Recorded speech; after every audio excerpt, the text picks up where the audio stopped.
Assalamualaikum warahmatullahi wabarakatuh. Kembali dengan gua Asep di channel Refocus yang akan kembali membahas alur film berjudul Yakuza Apocalypse.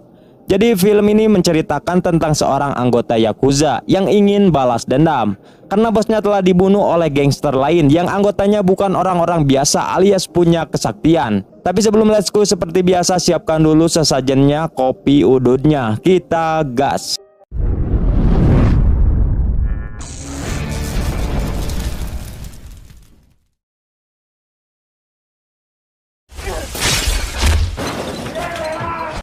Film ini diawali dengan seorang bos Yakuza bernama Kamiura. Di sana terlihat ia sedang membantai gangster Yakuza sendirian.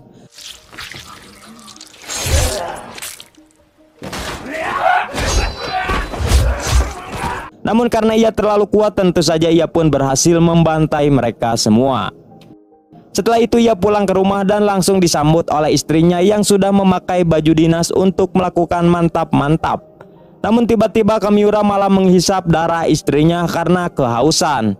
Yang ternyata Kamiura merupakan seorang manusia vampir yang memutuskan untuk menjadi Yakuza di sana. Dan hal itu disebabkan karena ia merasa kesal dengan geng Yakuza di sana yang selalu membuat onar. Akhirnya ia membantai semua Yakuza itu dengan tujuan untuk melindungi kota. Dari sinilah ia pun menjadi ketua Yakuza di sana. Begitu juga ia kini yang sangat disukai oleh masyarakat karena sering membantu dan mengamankan kota itu. Kemudian ia mendapatkan kabar kalau ada seorang cewek telah diculik oleh gangster lain dan diperkaos. Cewek itu bernama Kyoko. Mengetahui hal itu, tentu saja Kamiura langsung menggerakkan barudaknya untuk menyelamatkan Kyoko. Dan ia pun berhasil menyelamatkannya dan pria itu langsung mati. Setelah itu Kyoko dilarikan ke rumah sakit untuk dirawat. Dan orang yang mengantarnya bernama Kageyama yang merupakan panglimanya Kamiura. Karena Kyoko sangat cantik, Kageyama pun menjadi jatuh cinta kepadanya. Kemudian scene berpindah kepada seorang bapak-bapak dan anaknya yang terlihat sedang putus asa karena terlilit hutang ke Bang Emok. Lalu anaknya menyuruh bapaknya untuk membunuhnya saja karena ia tidak tega melihatnya menderita. Dan ternyata ayahnya setuju untuk melakukannya. Namun saat akan membunuhnya, tiba-tiba Kamiura datang dan langsung menghajarnya untuk membuat si bapak sadar. Lalu ia memberinya uang yang banyak untuk membantu ekonomi si bapak itu. Akibat hal itulah Kamiura semakin dihormati oleh warga di sana. Setelah itu Kamiura pergi ke kedai kopi dan ternyata ia memesan minuman yang dibuat dari darah manusia. Yang ternyata pemilik kedai itu merupakan anak buahnya juga.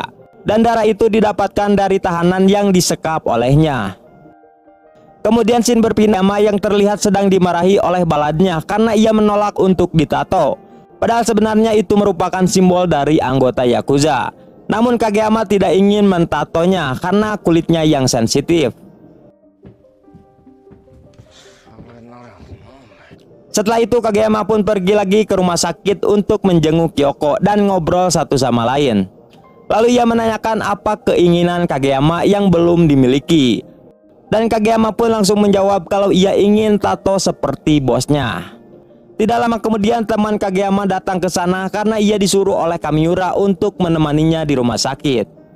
Namun kehadirannya itu membuat Kageyama merasa terganggu dan ia pun langsung mengusirnya. Kemudian kita diperlihatkan dengan seseorang berpenampilan seperti koboi yang bernama Van Helsing.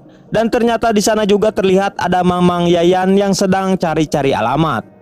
Saat Kamiura sedang jalan-jalan santuy, tiba-tiba ia bertemu dengannya. Lalu si Van Helsing ujug-ujug mengajaknya untuk kembali bergabung ke gangster lamanya, yang ternyata mereka saling mengenal. Jadi dulunya Kamiura adalah anggota gangster yang di dalamnya adalah orang-orang bukan sembarangan alias punya ilmu. Namun di sini Kamiura menolaknya dan mengatakan kalau sekarang ia merasa bebas setelah menjadi Yakuza dan senang di kehidupan yang sekarang. Mendengar hal itu, Mang Yayan langsung menghajar Kamiura yang ternyata Mang Yayan adalah intel dari gangster itu. Seperti biasa, ciri khasnya sebagai kang silat selalu ditampilkan sehingga membuat Kamiura terus dihajar.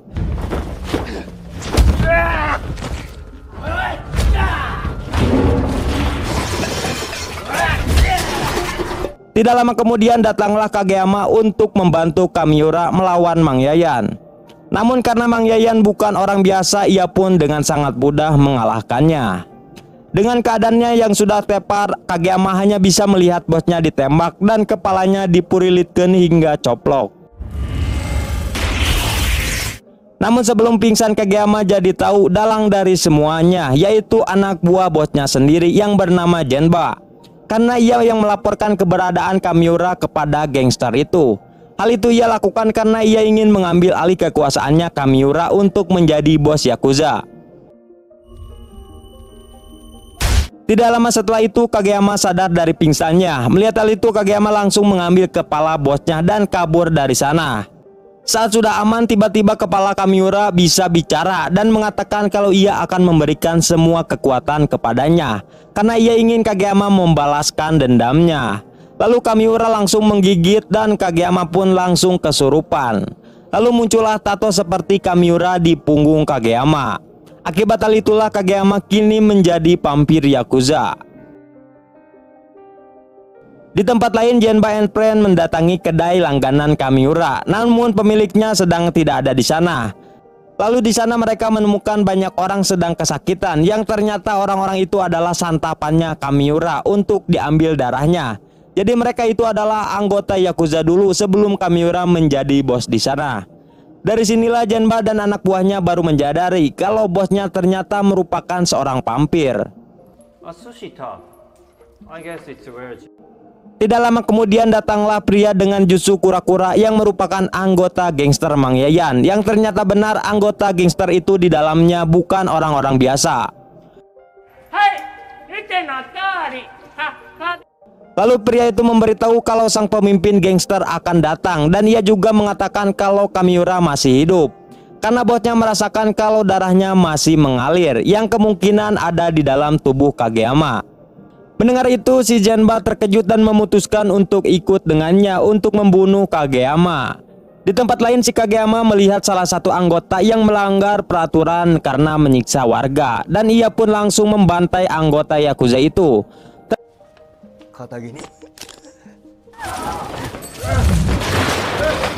Tetapi tiba-tiba reaksi vampirnya mulai terasa karena ia mulai kehausan darah. Tanpa pikir panjang, ia pun langsung menghisap darah warga itu. Istrinya yang melihat itu tentu saja kaget. Namun ternyata suaminya belum mati dan kini malah menjadi vampir. Setelah itu si bapak langsung menyedot darah istrinya yang pastinya ikut juga jadi vampir. Tidak lama kemudian murid SMA datang ke sana dan ia pun langsung digigit. Hingga pada akhirnya banyak warga di sana yang saling menggigit dan jadi vampir. Pada malam harinya Kageyama pergi lagi ke rumah sakit untuk menjenguk Kyoko. Saat Kyoko membuka perbannya, tiba-tiba reaksi vampirnya kambuh lagi. Namun karena tidak mau menjadikannya vampir, ia pun langsung lari untuk menghindarinya. Tetapi Kageyama tidak sengaja menabrak suster, sehingga ia pun langsung menyedot darah suster itu untuk memuaskan hasrat yang kehausan. Dan tentu saja suster itu pun menjadi vampir. Singkat cerita, Kageyama terbangun di rumah pemilik kedai langganannya Kamiura yang bernama Hoge. Di sini Hoge ternyata sudah mengetahui kalau Kageyama sudah jadi vampir. Lalu ia menjelaskan kalau Kageyama wajib meminum 1/4 liter darah untuk memuaskan dahaganya. Hoge juga memberitahu kalau darah warga memiliki rasa yang enak dan protein yang banyak dibandingkan dengan darah anggota Yakuza yang tidak enak dan rendah nutrisi. Namun jika Kageyama meminum darah warga biasa, maka ia akan kecanduan. Mendengar semua itu, Kageyama lebih memilih darah Yakuza yang dulu untuk santapannya karena ia tidak ingin menjadikan warga biasa menjadi vampir. Setelah itu Hoge memberikan surat titipan dari Kamiura untuk Kageyama. Namun ternyata surat itu hanya kertas yang kosong. Dan Hoge langsung menyimpulkan kalau Kamiura menyuruh Kageyama untuk mencari tahu sendiri isi surat itu. Namun Kageyama mengartikan kalau itu adalah perintah untuk balas dendam. Pada malam harinya Kageyama kambuh lagi, lalu ia menemui seorang bocil yang ternyata orang tuanya telah mati oleh Genba. Lalu ia pun mencoba membujuknya agar menjadi seorang vampir agar bisa membalaskan dendam orang tuanya. Mendengar hal itu si bocil pun setuju. Lalu Kageyama pun langsung menyedotnya di bagian leher, bukan di bagian lain. Di tempat lain, Genba and the Gang mendatangi markas geng Yakuza lain yang ternyata semua anggota di sana sudah menjadi vampir. Ketika Genba di perjalanan, tiba-tiba ia dihadang oleh bocil tadi yang sudah menjadi vampir. Di sini si bocil langsung terbang dan menyerang mereka. Melihat hal itu, mereka pun berusaha untuk melawan si bocil, dan untungnya mereka berhasil selamat dan meloloskan diri dari amukannya.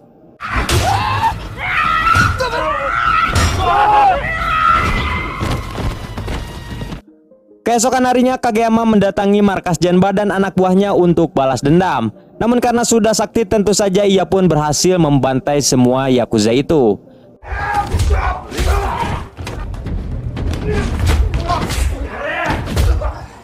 Tidak lama kemudian, Van Helsing dengan Mang Yayan datang ke sana. Kageyama yang melihat hal itu langsung mengajak Mang Yayan untuk Baiwan.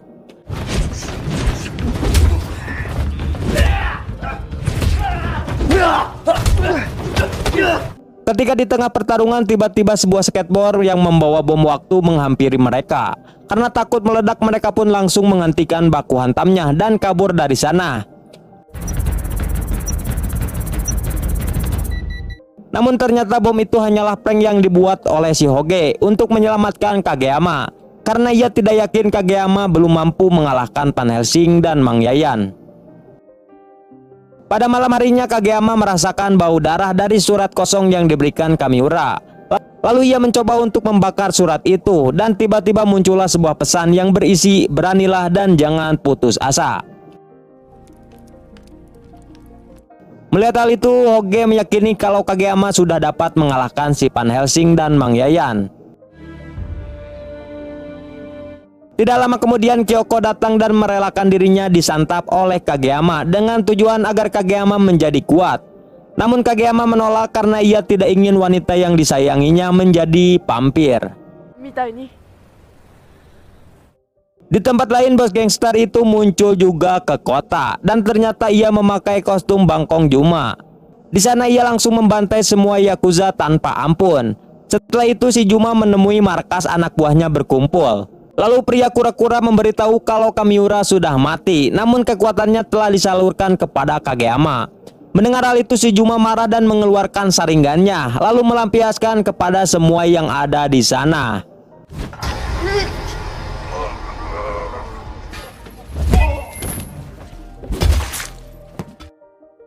Di tempat lain, pasukan Yakuza datang ke sana, namun warga langsung menghadang dan menyerang mereka.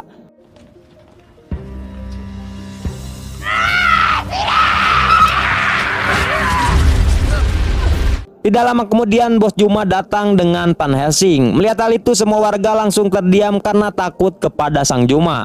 Tanpa basa-basi, ia langsung membantai semua warga.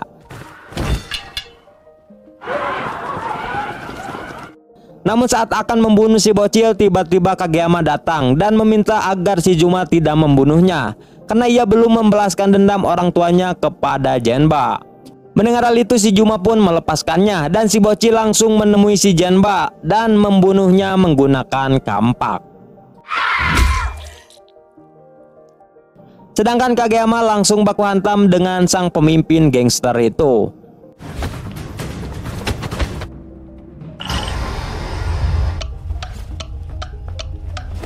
Di sini Kageyama sangat kewalahan untuk menghadapi kekuatannya.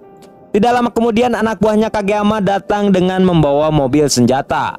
Mereka langsung menembakkan air gun kepada si Juma dan menggelengnya. Namun ternyata si Juma tidak merasakan apa-apa dan ia kini malah membuka topengnya yang ternyata mukanya masih katak juga, karena mungkin faktor keturunan.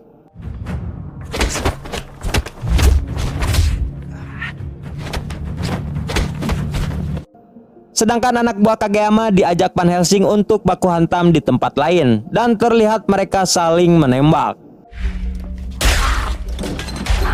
Hingga akhirnya Van Helsing dengan Yakuza itu modar. Melihat kakaknya yang mati, pria itu langsung mendatangi si Juma dengan membawa bom di tangannya. Namun si Juma langsung mengeluarkan jurus saringannya untuk menggenjutsu pria itu, yang akhirnya bom itu pun meledak di tangannya.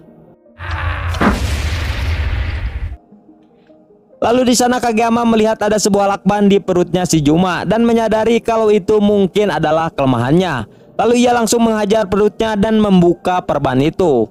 Dan ternyata benar, si Juma langsung kesakitan dan terlihat bujangnya langsung mengeluarkan cahaya ilahi. Yang ternyata si Juma langsung kembali ke planet lain dan menjadi raksasa. Random sekali cuy, kayak mimpi. Tapi kita lanjut lagi. Di sini Kageyama sudah lega karena menganggap si Juma telah modar. Namun tiba-tiba Mang Yayan datang dan mengajaknya baku hantam. Di waktu yang sama Kyoko juga datang dan menawarkan diri lagi untuk disedot darahnya agar Kageyama menjadi kuat. Namun seperti biasa Kageyama menolak untuk merubah Kyoko jadi vampir.